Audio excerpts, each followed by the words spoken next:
What's going on, everybody? Welcome back to Mad Money. So today I want to talk briefly about dividend investing. I know a lot of you guys really have enjoyed the channel over the past 4 to 5 years due to the fact that I am a dividend investor initially, and I've since sort of transitioned more into a rounded investor, whether that's coming to crypto, a little bit of growth as well as dividends. But this is coming from a guy that's making and probably will make around $25,000 to $28,000 worth of dividends in 2022.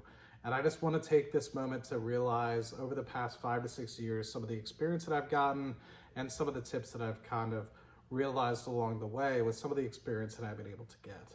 I think what ends up happening is when a lot of people end up joining the space, they say dividends, dividends, dividends. They focus more so on along the lines of trying to get as much dividends as you can out of the gate.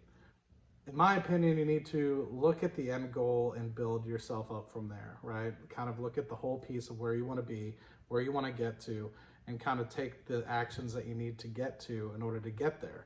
What I think we end up trying to do is just learning and kind of stair-stepping our way and not really understanding what needs to happen. And we kind of go along aimlessly, just doing what we can and trying to readjust ourselves as we kind of learn more and get more and more experience.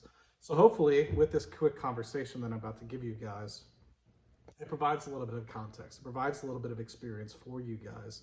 So that way when you're looking at building a house, financial house, as I always kind of talk about on the channel, you kind of have that vision going forward and understanding what you need to do in order to get there.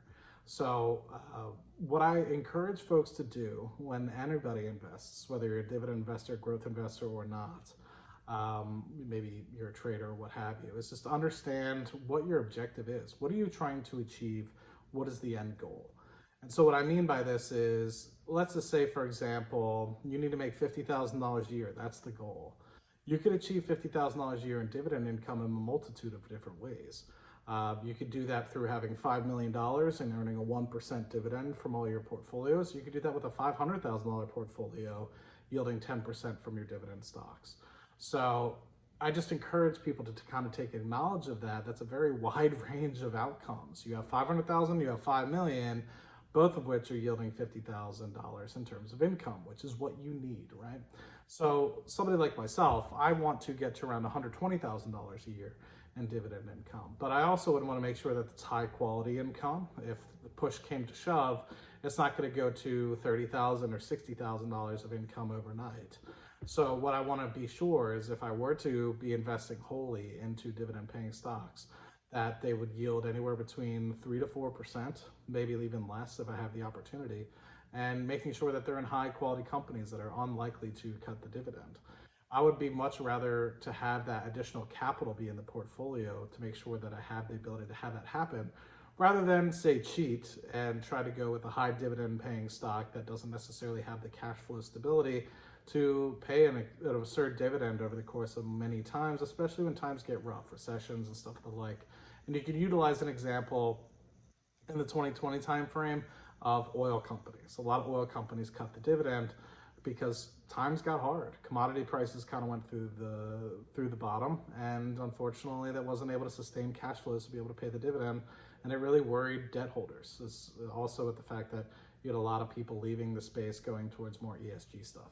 So a lot of factors there, but regardless, I just want you to take an acknowledgement that if you have this long time horizon, you don't need the dividends today, it might not necessarily be appropriate for you to be investing in something that has like an 8 to 9% dividend yield, where you could potentially get better growth or capital growth appreciation over time and get to where you want to get to. And then over time, as you get closer towards your goal, let's just say you want to get a 3% yield on a $100,000 portfolio, 3% yield on $1 million portfolio, to be able to get $30,000 a year.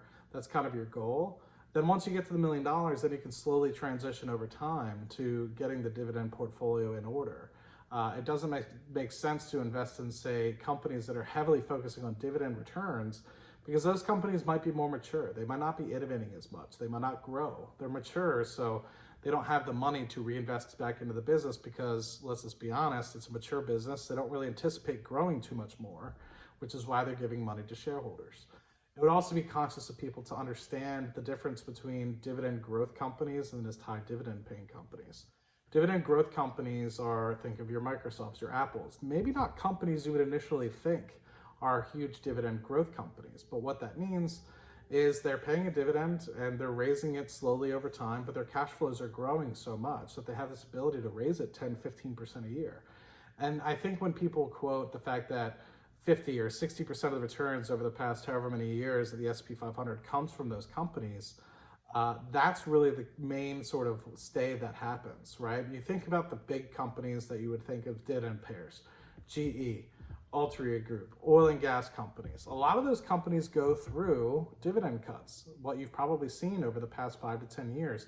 Take a look at the big companies that people would say are big, mature companies that are stable, would pay dividends forever, and those are the ones that are cutting.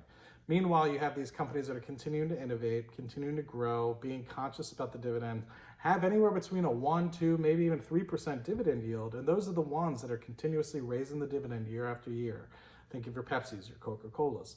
They're not aggressively paying huge amounts of sums, and they're continuing to kind of innovate back into the business. Maybe not necessarily Coca-Cola in that particular example, but think of companies like Apple. Think of companies like all these other companies that continue to reinvest back into the business because the return on capital that they're getting from reinvesting back in the business is much higher than if they were to return money to shareholders. Hugely beneficial because obviously, if you're returning money to shareholders, you're not reinvesting back into the business. And if you're not reinvesting back into the business, you're not growing. So think about that, right? Do you want to invest in a business that, say, has a 3% yield with a much higher stability and have to invest twice the amount of capital? Versus, let's just say, something where it yields a 6%, but you have the likelihood that it's going to cut the dividend in some time.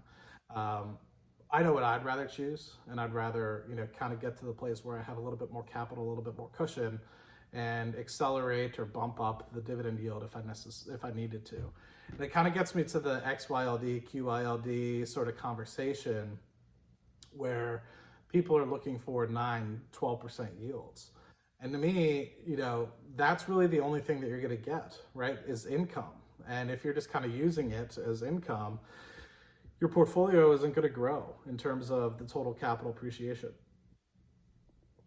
Now, if you're reinvesting those dividends, different story, right? Like if you're only going to use, say, 3% of the yield or something like that, and you're continuously reinvesting those dividends, excess dividends, the remaining, let's just say 6 to 9% that you're not utilizing back into the business or back into the portfolio, then that might be where you kind of attain that growth, and that's perfectly fine. But what I see a lot of people is trying to cheat and say, but how sustainable is that for you, right? And if you take a quick look at some of the recessions, as there's a 20% cut, unfortunately, with those sort of income funds, you're exposed entirely to the downside with limiting the potential upside return due to the fact that you're writing covered calls for income. So when the price of the company or price of the ETF in this particular case goes down 20%, so does the income, generally speaking. And then it's also kind of stuck there because it's going to take a long time to get back to where it was before because it's not going to match the market. It's going to underperform the market in terms of capital appreciation. So is that something that you really want to get yourself into? If you're in your 20s, 30s, might make sense where you might want to, say, cheat and get yourself into those sorts of businesses, but then think again, as you have your goal of $50,000, let's just say you go from $500,000 to $1 million, do you still want to have all your money invested in a QYLD and XYLD if you know for a fact that you only need $50,000 and you're all of a sudden generating $90,000 to $120,000 in dividends that are excess and you're not necessarily needing it? Now, if you're reinvesting it, that's awesome. But keep in mind, most people, I think, don't necessarily understand or try to think about would they reduce risk over time with that and go towards a more steady dividend paying stock, which in the long term might end up yielding or having greater dividend increases and also capital appreciation than if you were to invest in, say, some of these income ETFs. So as always, I try to provide you guys with that perspective of what's going on, my experiences. Whether or not it falls on deaf ears is remaining to be seen. Most of the time I feel it does. But I just want to give that sort of spectrum of what you can expect as a dividend investor.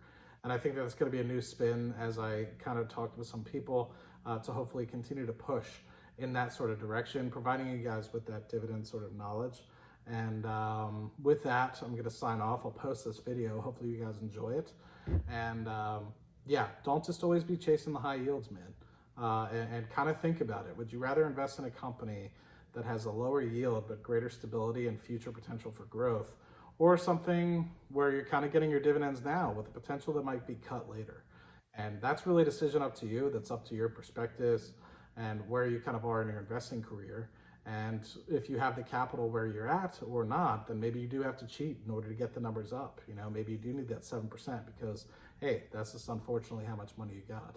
But yeah, hopefully that helps. And let me know if you guys have any questions in the comment section down below. Cheers. Thanks, guys.